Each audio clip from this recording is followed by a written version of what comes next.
What's up? Today on Flippin Valentines, Wendy and I are going to walk through one of our investment properties, and as you can see, there is a board up behind us. Yeah. Little Dalmatian. It doesn't happen as often as you think, but this particular house we just met with, code enforcement.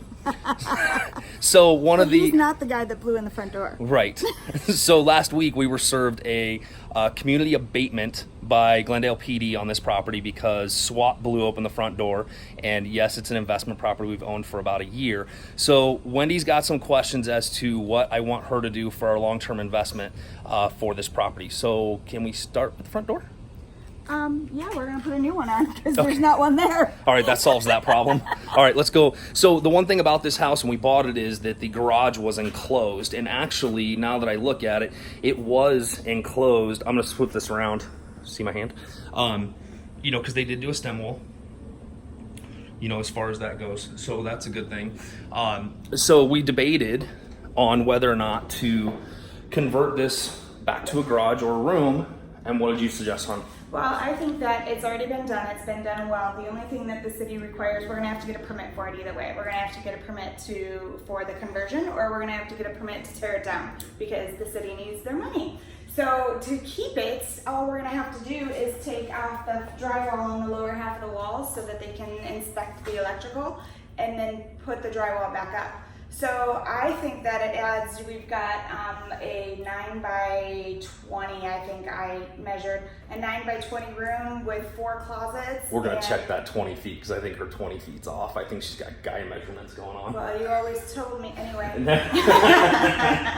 But they ducted it with air conditioning, they did all this, so I mean this gives us 180 square feet and it makes this a 3-bedroom, 2-bath instead of a 2-bedroom, 2-bath. 200 square feet. And here's the other thing that we could do that we may explore the cost is what would the cost be to make that a garage if we're doing the permit process. Yeah. Why not just convert it? It's really only one wall and a door. Mm-hmm. So we may just go ahead and add a garage, a bedroom, and then we've just added value to a rental property, and it's probably increased the rental property by we have to get a permit anyway. Right, so we're already going through the process because of the tenant.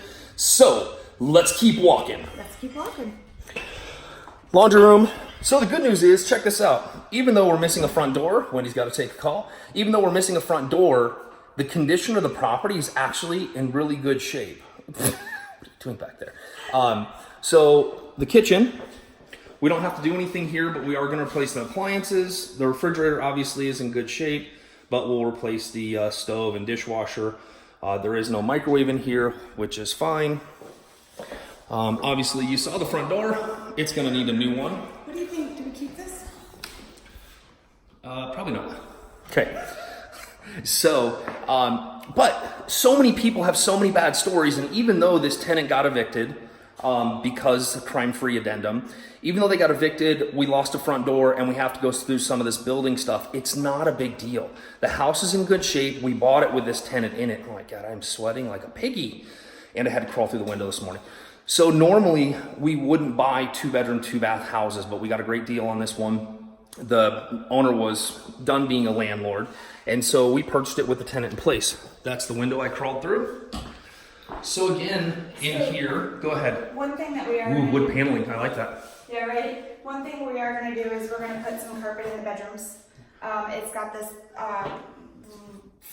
funky flooring, and it doesn't match the hallway anyway. So one of the reasons we put carpet in the bedrooms is because it makes it feel a little bit more homey. Tenants tend to like the carpet just like we do in our bedrooms. So even though it's a wear item, when we do these, the carpet is split bedroom to bedroom. So it really doesn't make any difference. If one room gets damaged, you can replace it. So here's the master bedroom. It's got some French doors in the backyard. There's Wendy. Oh yeah, this room had a mirror attached to the ceiling. You can see it.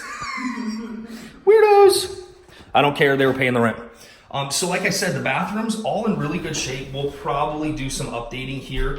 One of the reasons that we do go through and spend a little bit extra money on our rentals is because we actually see it in a couple of different areas. We see it in longevity in the tenant because it's nicer and newer, they stay longer. And that's really important when it comes down to the investment part. We also get more money out of it. We do. So backyard's got a shed, some, oh, you know what this reminds me of? Okay, if you haven't seen the movie Fun with Dick and Jane,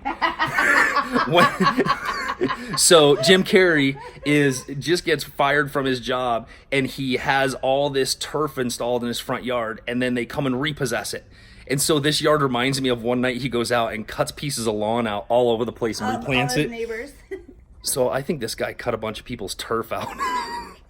That's hilarious. Here's a question. Okay, again, this is a long-term property for us, and you make some debates on a couple of things. We might have to put 5 to 10 grand into this property, maybe a little less, but it's a long-term asset. So one of the things I'm going to ask Wendy right now is, I guess that's not going to work. My brain wasn't working. I was saying, what if we closed in these French doors, but then you can't get outside the backyard, which is kind of awkward to have to go through the master bedroom to get to the back, but it is what it is. So the other tip too, if you own investment properties, to really think about, I don't know if you can see it. Yeah, you can. So got an older AC unit, but one of the tips is last time we had a really bad rainstorm, the roof got damaged. It was older, and we put a claim into insurance. Okay, well, you didn't see me swear from the stinking phone call that just came in that stopped the video. But back to the insurance claim. When we have storms, it's best to have your property manager or think about, hey, was there any damage to my roof? Because the insurance does cover things like that. And that was a $6,000 savings where we got a new roof that'll last another 30 years. So this is part of how we work together in our separate businesses. Flipping houses is not really what we do. It's really about the renovation and the repurpose. And like this one, it's renovating so that the next tenant, the next family that comes in this property loves the place and treats it like home and has enjoyment in the house that they live in. And they're proud of the place that they live rather than feeling like it's a rental property. And it'll pay off in the long run when it comes down to it. So guys, if there's anything that we can do for you, you're interested in investing or a game plan to investing or where to start, that is one of my major functions in the business. It's something that I really enjoy so that you can have properties like this, because real estate is the only investment that you can leverage and have somebody else pay off over time. And there's a certain way to do it and a certain way to get there. And if you're looking for guidance in it, not only can we guide you in the property, but we can guide you in the renovation through this hobby. Have a great time. See you guys.